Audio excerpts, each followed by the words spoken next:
Last episode was focused solely on Rhaenyra. This episode is focused on absolutely everyone. It's about getting the pieces into the right positions so that we can move on. Yeah, it's kind of like that old thing. But before we go into everyone, I want to talk about the person I found the most interesting, Ormund Hightower and Daeron. Yes, I think Ormund's a much needed flavour or spice. Sometimes you just kind of need a clear sort of antagonist who clearly knows what he wants and is going to go try and do that. I like Ormund a lot. I'm not sure I quite liked how they present Ormund compared to other characters and what they want us to think about him when compared to other characters. I would agree with that because I've seen a lot of people say oh, why do people even like him? Because there's been a lot of love for him, and it's not just that he's naked in his first scene. I think it's that he's capable for one, which we never see because everyone in this show is incompetent. Yeah, we haven't had that Tywinish, that presence of character. Yeah. What they're doing with Rhaenyra is they're basically showing she's incompetent, but they're telling us she's the good guy by the way they portray her in the show. The problem there is, they haven't set up her descent. She's descending, but their building blocks of the past 2 seasons wasn't quite as good as it could have been. Yeah. Where with Ormund, I do enjoy watching him in the scenes, and he's interesting, he's fun. Yes. I don't know how I feel about the fact that because he's a green, he's a bad guy now.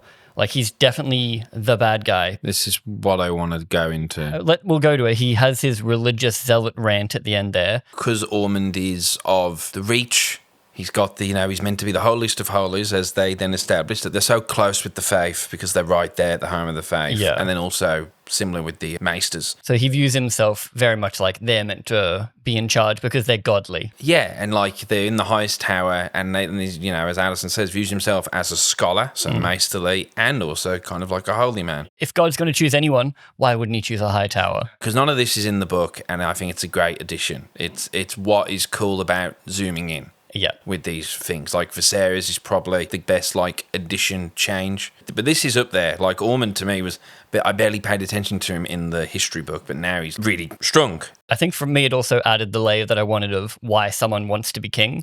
Because it seems like everyone's just kind of faffing around, I should be king maybe. But Ormund's no, God should be choosing us. Yeah, I also like that it's in a sort of Littlefinger way. He doesn't want to be king. He wants Daeron to be his puppet king because, he'll be on the council, there's no doubt in his mind, as the hand of the king or something. And also it just kind of makes sense because, the people won't easily just accept a Hightower guy.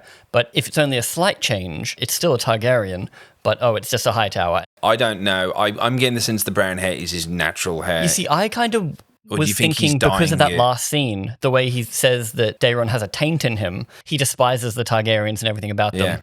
Big fuck off dragons. God didn't choose them. They're aliens, Duncan. Yeah, they're a bitch with dragons. Yeah. That's what they are. I'd be more than on board with him trying to remove Daeron of having blonde hair, or maybe he doesn't even want to see a Targaryen. Yes. That just would annoy him day in, day out. So he's you know what, you're going to have your mother's hair. But if he just does have his mother's hair, I'm also not mad at that, I guess. I did like the opening where, because Tumbleton's such a minor town, so the Lord is very much just the equivalent of a landlord in our sense. Very weak and very... He's the world's softest boy. And he smells, and you see Ormund, because Ormund's weak to it. And also Doctor Who actress, John Sims' wife, the Master's wife. That's where I recognised her from. I was staring at her, I was she's someone. Yeah, she's the Master's wife. But Ormund, we get a good sense of in this episode, both in showing and telling. They layered the relationship with him and Daeron so well in this one episode. It's down to, as ever, good micro writing and also just direction, acting, all that stuff. It really does make up for the fact that it's season 3, halfway through, and we're now meeting another Targaryen boy. And by the end of the episode, because of the little choices, the fact that he goes to apologise to the Lord or Tumbleton as they're leaving, and Ormund goes, you must be fair but firm with your The lessons. teachable moments were probably the highlight. Yeah, and because you can tell he's trying to, we can't get rid of the Targaryens, but if we can have one be basically us, then that's just as good as anything. Yeah, he spends most of the episode... he spends most of his 12 minutes of screen time doing his teachable moments for Daeron. So Daeron really doesn't have many lines, but again, he's kind of shown through the way Ormund deals with him. We see that he's kind, when Ormund is about to have his freak out. He tells the other boy to leave. Because he knows the crash out's coming. And also just the way Ormund handles that crash out, how he's like, puts it down gently, is like, and then goes insane. And then Andor guy lifts up the chair casually because this is a regular occurrence, like it just happens. And then he continues like, your uncle has messaged. We will have to alter our scheme. Yeah, like he has his moment. And then that Daeron has tears in his eyes, so you know that this is a very layered level of abuse that these two have with each other, that he has moulded this lad in a way that is, I mean, Daeron does look like he's on a knife's edge. The power for me was, even when Daeron is next to his dragon, Ormund is still in control of the space. Even when the dragon is like, Tessarion hates that this fucking guy. he still owns the space. Yeah. I think that is a really cool dynamic for the two of them. It's basically Stockholm Syndrome, if you were to boil it all the way down. But there is chatter on the interwebs, as there always is, about whether it's a sexual the abusive relationship. I don't think so at all. It's mentally... I don't think it is, but I also don't think it would make sense in world because, I mean, for one, he hates Targaryens, and this is definitely a puppet for him. And also, that would be a scandal that would ruin the throne for him as well. Like, I don't think it would be there. It was also weird the way they introduced Daeron, and I do wonder what that was like for a normal person that didn't already realize that was Daeron. The only real reference we get to it, apart from like the fact that we knew, the guy from Andor being like, my prince, and then just like carries on. And then he says Ormund then confirms Daeron in that same scene. Do not be disheartened, Daeron. It's very matter-of-factly like just like there he is. So it probably would have been better if last episode we cut from fake Daeron to real Daeron. Yeah. Even for a split second, just for it's the like people. Just the ending, because now we're ending this Rhaenyra POV, and now we're going to pick up. Which I think it would have been good because the episode's called Tumbleton. We spend less time in Tumbleton than I would have liked. There's a scene where basically Hugh the Hammer's wife gets assaulted by a rapey green guy because he's a green, so he has to be a bad guy. I feel like they're cheapening the effect of sexual assault and rape by literally just making every bad man do it like as default. They wanted Ironrod to look like the bad guy, so hey, let's make him sexually assault a woman. Oh, we want to make this random green guard look like a bad guy? Let's have him sexually assault a woman. He's very interesting because he has this very clear code of ethics. He punishes, he gelds him, breaks his arm, seems to be a justful lord, but then later on goes, he struck a Hightower though, so you're going to have to do it. So he forces Daeron to kill the brother of Hugh Hammer's wife. Yep. A punishment that's a bit too much, but again, it's definitely more of a teachable moment and like, look how much I can control you. But he has a kind of code of ethics of like, that he really that he sticks to. Or at least he's doing what is best for himself because like breaking guest rights is a big thing. Yeah. So he punished that publicly. Yeah. So it's like everyone else, stop that. Yeah, exactly. So he does the show of it. It reflects good on me, yeah. But then he'll get a little boy to stab a guy in the dark. Yeah. Because that doesn't reflect badly on him. So I guess, yes, code of ethics, but also not one that's good at all. And it keeps the boy in line with him. Yeah. So basically, I think it's completely self-serving code of ethics, but there might be some actual rules there for him. But then again, he did also commit to Daemon and the Queen, but then immediately broke that oath. So obviously, he doesn't care. He's too much. He's not exactly knightly, I'd say. Oh, yeah, you're right. Yeah, it's all bullshit. You're absolutely right. And now, obviously, he played the trick with fake Daeron. Yeah, so very, very self-serving, I'd say, at the very least. You would agree, though, that the show, by the end of this episode, particularly with the last scene, has presented this guy as pretty much evil. We shouldn't like this guy. Religious zealot. Victory will be ours. It is the will of the gods. A uncle who is in an abusive relationship with a young nephew has abused and manipulated this boy in the way that he wants to and kills an innocent person for his own needs. Oh, so I was talking about Daemon. He manipulated his niece and killed someone for his own personal needs this episode. Yes. But that is not presented in a fucked way at all. It's almost presented comically. That Daemon is like, oh, I am in the Vale. I do usually kill an innocent when I'm in the Vale, so I might as well get on with that. My thing is that the show isn't questioning and hasn't really questioned the fact that he groomed his niece into being his wife. Daemon in the show has done morally apprehensible things. Yeah. But we go along with it because he's the rogue prince, both parts heroic and villainous.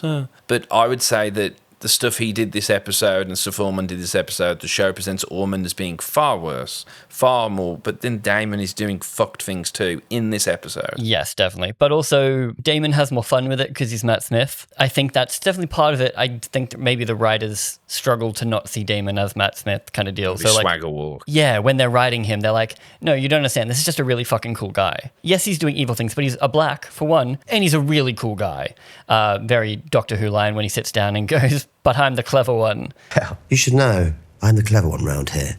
Telling Amy Pond, like, let's just get back to the TARDIS when he's talking to Rhaena, like, you know. All that Ormund and Daeron stuff that I did actually like, all takes place within 12 minutes and 20 seconds. So we've talked for longer about Ormund than he actually was on screen for. And that is probably my main issue with this episode, is that we're so jumpy. We jump between 8 different storylines. You haven't read Feast for Crows, and Feast for Crows, while it's, for some people, the dullest book, its best chapters are the Cersei chapters. Right. And people last episode were like, this is like getting a true adaptation of George's work, because this felt like a POV. This felt like a Cersei chapter. I saw a comment that said Veep Westeros. And I couldn't help but think if this show had scaled it down where it was about just Rhaenyra and Aegon and I'm what-ifing. God, imagine if we did just get like very strict, we're going to have a 20-minute POV for this bit, 20 minutes for this one. We're just going to follow a small group of characters. And maybe, this episode, we won't see Aegon, but we're going to have 20 minutes with this person instead. Yeah. I mean, I know it's like they've probably got the corkboard out and they're thinking about, but then also I don't think they're thinking too much about the time frames of how long it takes an army, because I couldn't tell you exactly how long it's been since Rhaenyra has took the throne. Oh, I can't even tell you how long it's been since Aegon's penis exploded. Let's continue with Daemon, who gets 7 minutes 30 seconds this episode, and it is the longest scene. Basically, that whole thing when he's in the Vale is one section. It was better for it. It's why we like Daemon. They let him play. I like that they rebuilt the Eyrie. Pretty cool. It's a cool set. Oh, we've not been in the Eirie's throne room we were in that like long. the side room. We were in last season, and then we haven't been in the throne room since like Littlefinger pushed her out the season 6, I didn't 5. even think of that. I thought that actress was brilliant in that scene. Playing with the dog, talking with the dog, actually letting the scene breathe, and obviously the dynamic of him being down there, her being up there. And also, we criticised the outfits. I mean, I thought it was a really nice outfit. They have a wonderful dialogue, honestly. It's great because they both want something different. She's been a cheeky bitch, which is great. She's talking to the dog, like, oh, come at me with a tin. That's the thing, like treating the dog with more respect than she's showing Daemon right in front of him. And I did like that she said, like... Prince Joffrey's dragon was years away from being large enough to defend the Vale, and Rhaenyra took even that away. You sent me baby dragons, should I send you home with baby soldiers? Yeah. And it's like, oh, spicy. He goes, I'm after gold, so, and then obviously I did laugh at his correction of Caraxes. Oh, yeah. Cut to him, like, loading gold onto Caraxes, and Caraxes starts cracking it. Yeah. And he's like, oi.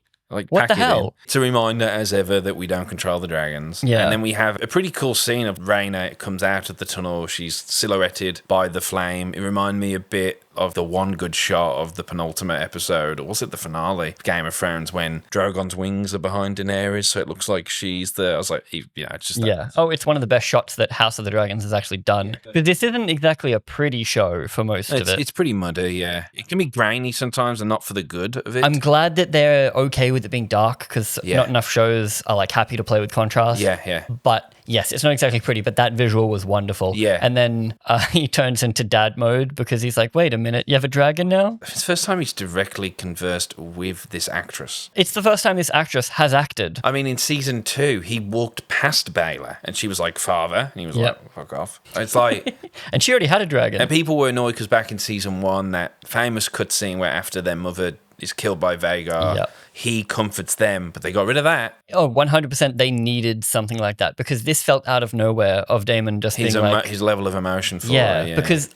If he cared about her the same amount that Baelor that already had a dragon, it'd be fine. But he doesn't care about Baelor either. So it's not because she has a dragon. It's because the show wants us to pay attention to Rhaena now. And it's also that his post-Harrenhal trip hasn't made him go, oh shit, I need to be present. Yeah. I need to stop thinking about the past and the future. Holy shit, I've got 2 daughters, I've got 2 sons, I need to be there for them. I did like that he went from, originally it was like, just abandon the dragon and go and no one will need to know.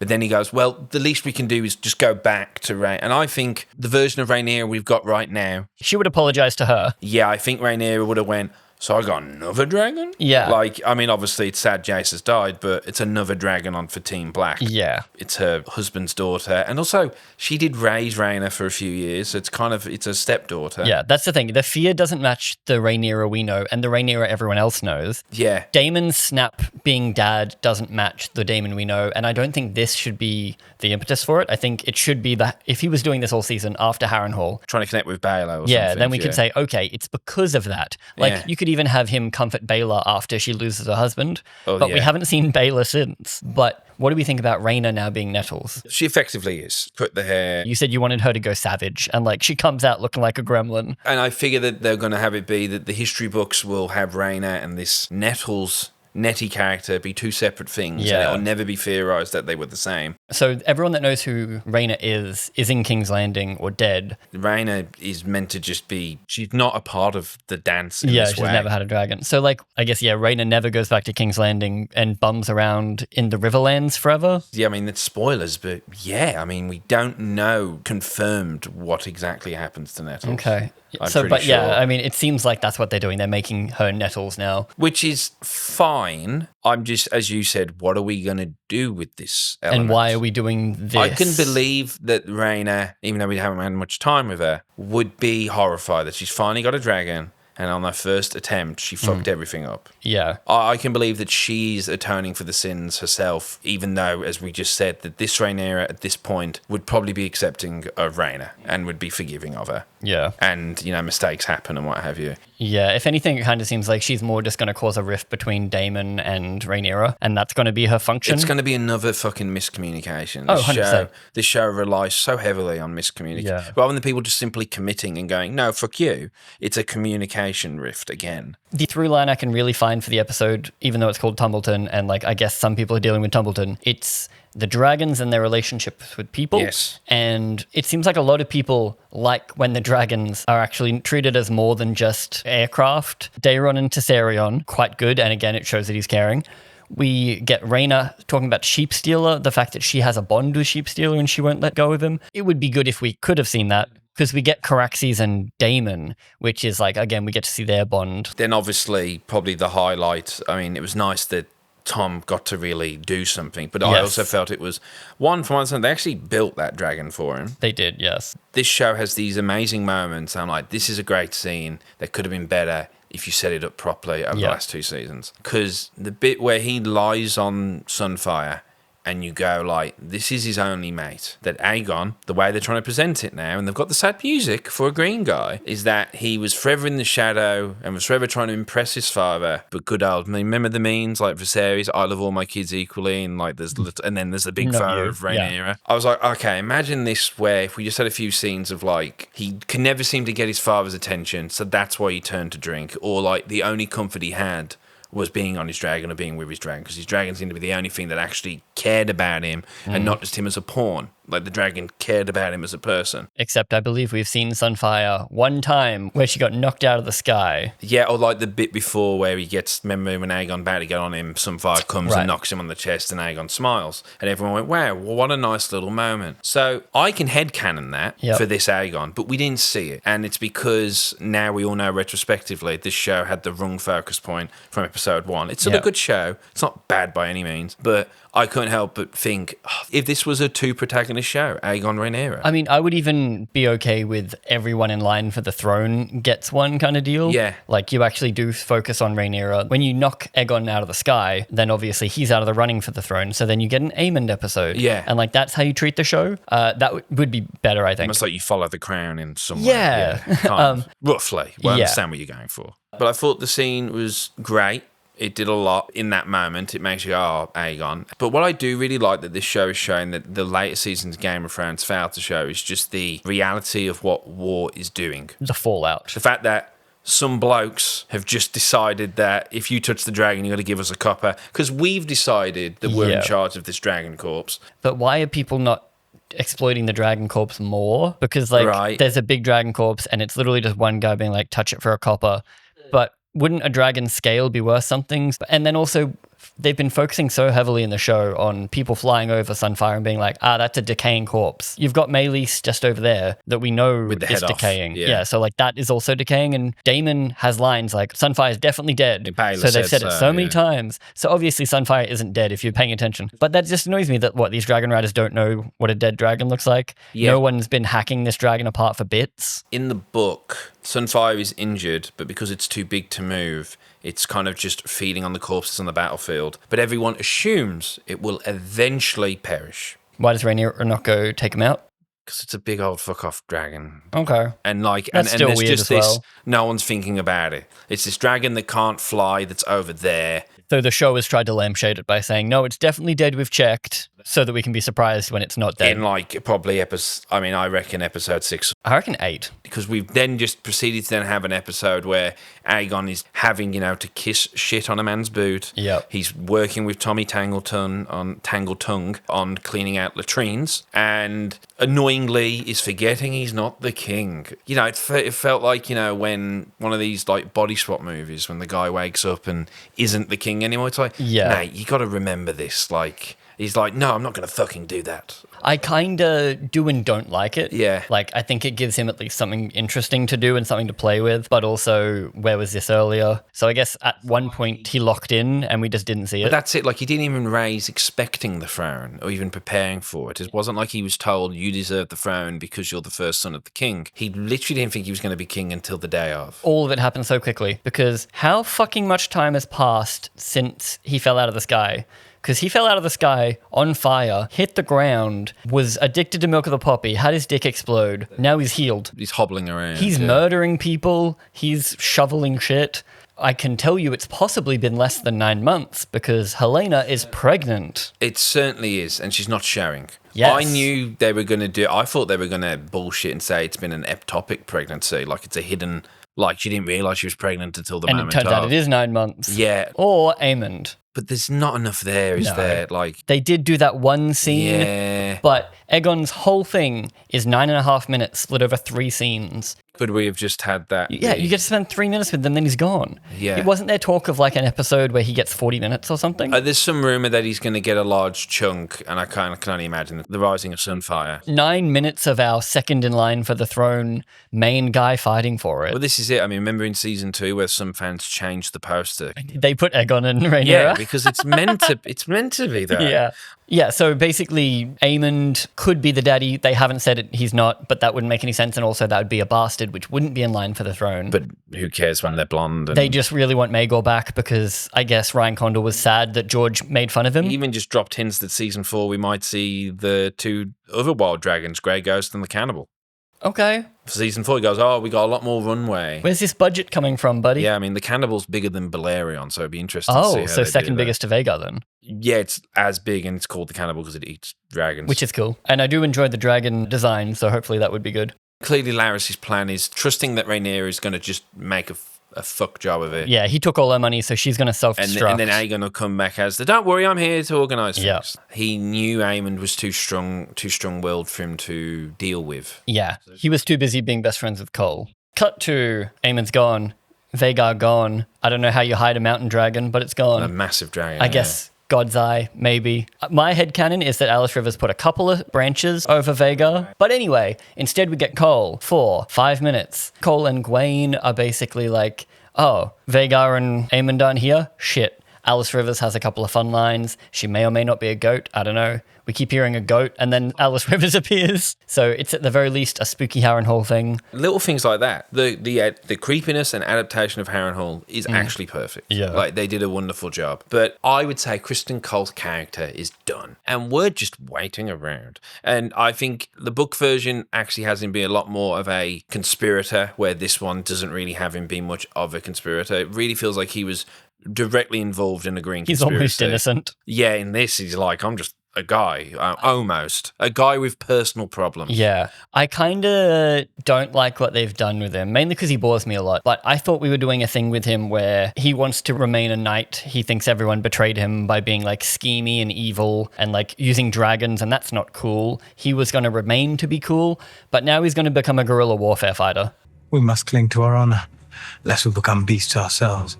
I read it a little bit like he wants war to make sense again, and dragons don't make sense for him. He's seen the horror of it. So if he goes to Tumbleton, it's more dragon nonsense, and he doesn't want to deal with it. Yep. So if he can stay here, though, and do guerrilla warfare, I think he is suicidal. So I think he thinks, this makes sense to me. But I think he should have done that as a knight. He should have gone out there, fair fight, give him a big send-off, kill him. Yeah. Instead, they're going to keep him doing guerrilla warfare, which seems like the opposite of what he should do. So now he's basically just saying he has nothing to go back to if they lose the war, so he's going to win the war with guerrilla tactics, even though it is suicidal. And he uses Gawain's words against him. But he's just so boring to me. I think we can tell that we are just sort of waiting. Is there really anything on the board with this guy right now? He's not going to change the world.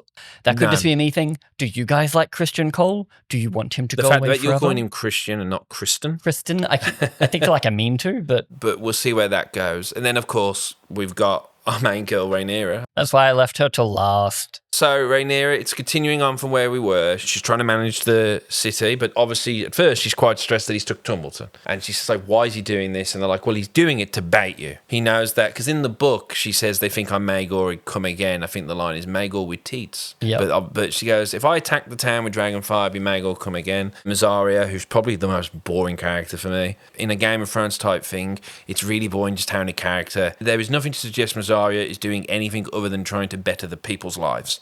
There's nothing there. Yeah, she's not a master of whispers. She's master of the small folk. And she's not trying to manipulate her way into Rhaenyra's bed to try and be even closer or manipulate There's nothing. She's seriously just trying to be good at her job. Yeah, she's a good guy. It's boring. Yeah. I mean, it's interesting when, like, Lord Strong was doing it in season 1, because that was the whole point of the character, that he was so committed to being a good hand. It's what fucked him over almost in some ways. His main thing was, letting other people get away with their stuff. Yeah. Whereas, Mysaria is just kind of like making poor decisions, and Rhaenyra is like, oh, that poor decision is a great idea. Yeah, because she says, send the army, don't send dragons. We'll raid Tumbleton and kill the knights, and we won't send dragons. So, hey, it's a bit unfortunate we've had to attack Tumbleton, but at least you didn't bring Dragonfire, la-di-da. But we'll still send the dragons there to, like, just freak them out. To be like, if you fucking move, it's over. Yeah. So we're at least locking them in. He's baiting Rhaenyra of what he's doing. He knows he's in a fucked situation. And as you see with Ormund, and it's true to the book,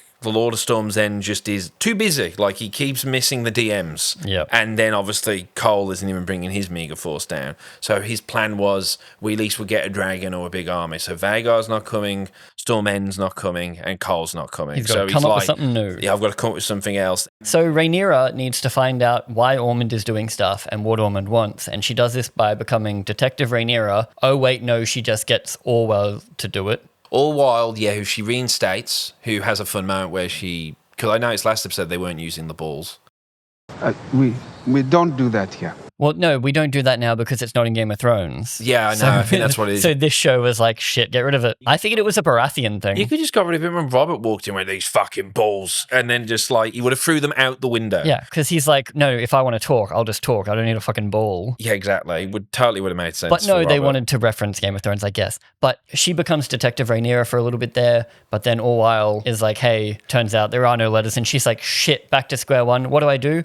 I'll do what I always do. I'll go talk to Alicent. Oh. She says, hey, Alicent, what do I do about Ormund? And so Alicent reads her, like, the wiki entry on Ormund and then goes, he hates smells. And then what's Rhaenyra meant to go, I'll have vermiform shit that on the town. That would be so funny, Fly-by poops. That would be good. Like, I mean, what do you want her to do? Hire Kevin McAllister? It has to pay off, though. They've said it multiple times. And him be like, what's it going to be? They have to literally dump shit on Tumbleton to smoke him out. This has to happen now. I wouldn't put it past Ulf. Ulf would be like, I'll have the fucking dragon shit. They must have a shit ton of it. Yeah. So they must do this now. There's no way around them not smoking him out with dragon shit or something. Do you think there's going to be a bit where he actually gets shit in his face? Like, God. But anyway, and then obviously she knows that Corlys is not present as the hand. He's mad, so he left. He goes to Alan and he goes, I can't give you a name, but I can give you better. So you will essentially act as hand in my name, which, Tywin does with Tyrion. And Alan, I think there is just enough there that while he's not politically intelligent, they've made sure that Alan is emotionally intelligent. Yes. And so he uses his emotional intelligence when he goes and presents himself to Rhaenyra, and then he suggests, like, we bring in what I was expecting, the cats thing. They've took from Otto and given it to Alan, which it's neat, it's cute. The ship guy would want cats, because it's true. It's a fine thing. It's just interesting that the only way they could give him something was to just take from another character. And then he's meant to be, I guess, he will be her moral barometer. Yeah, even though, isn't that what Massaria is? Yeah. But again, I at least like the character and I like the actor, so that's something. I was a bit disappointed that after his such a cool introduction of Manderly, that then Manderly was almost played as a little bit of joke. Yeah, they're going to play him as a joke and then they're going to kill him off when basically the small folk get mad. Yeah, we'll see. Because I did really like how Dan played the... Has anyone suggested taxes? And he has his little... Which was what she did in the book, hey? She just did, did a tax. Celtigar, because she's like, just deal with it. Celtigar taxed the shit out of everyone. As Arya said, hire him so he can be the blame. So then have him do shit that's the blame then. Yeah. And then there's Rhaenyra, because she's, awash in dilemmas and deficiencies. Let me find my footing, and I will attend to your requests. She tells Captain Price, who has now been hired, I guess Daemon did it. Yeah, in between camera. episodes, she now has a new Harwin Strong. When Ulf is going to his own tavern, he notices that there's some graffiti. He then gets his money nicked from him, and it's meant to just be reminding us that Ulf feels a little bit shirked he's in his undone lot. by. The graffiti in question says Queen of Bastards. It has the strong banner. When Ulf is talking Rhaenyra, I did like his attempt at speaking posh. And also his sassy remark of like, some people out there hate you. Maybe it's because you're mean. Did you read it as sassy or him just trying to be more, just informing her of I read it as information? his way of getting back at her almost. Like, because she wouldn't let him go to the pub anymore. He's like, yeah, I heard people hate you so that he doesn't get in trouble. Obviously, they misunderstand you because you're not mean. You won't not let people go to the pub. As you said, like when he's like really annoyed to give over his money because his mates are like, yeah, we're all going to pledge and subscribe to Bergenbeard. And he said, subscribe to Bergenbeard. And they're like, yeah, we'll all subscribe. Thanks, Ulf. He tells Rhaenyra, and Rhaenyra is very horrified, and then passively says, go deal with it. Just deal with it. And then he goes, I'll have them brought to you. She goes, just deal with it. Just tell them to deal with it. Because she's stupid. And they, because they're trained by Daemon, and as we have set up in season 1, we tell them to go do something. They're just going to almost like just find people to be the blame. They're a blunt instrument. Yeah, because their thing is, we'll just go out there and scare the shit out of everyone. I'm sure we'll get one of them eventually. It annoys me on two fronts. Basically, Rhaenyra is stupid for just doing that. Like, what did she, I know she's meant to be like distraught and like going crazy. Like 5 things going on at once. Even though she hasn't done anything, she's just been delegating. Yeah. But second of all, it passes again the blame off her. She didn't order anyone to get damaged or to get hurt. She said, just deal with it. How was she to know that they'd beat the shit out of people? But then the historians 50 years later will say, she's just a baby. It's weird because it's meant to be, because she hits it again, that I think she genuinely believes that she's God's chosen. Does she? To me, it kind of just feels like she's in too deep and she's like, I guess I gotta fucking do this. The version of this show that's meant to be is that everyone's a bit morally icky and there's good and bad in everyone, but the show has presented her as being the true hero. Then now that this is meant to be this, turns out being the queen is harder than wanting the throne. It's like, but you haven't set this up well enough for her. We haven't saw her being placated by her dad for a season going, you're going to be the special one, don't worry. The way you're seeing it then is what? She's a reluctant queen.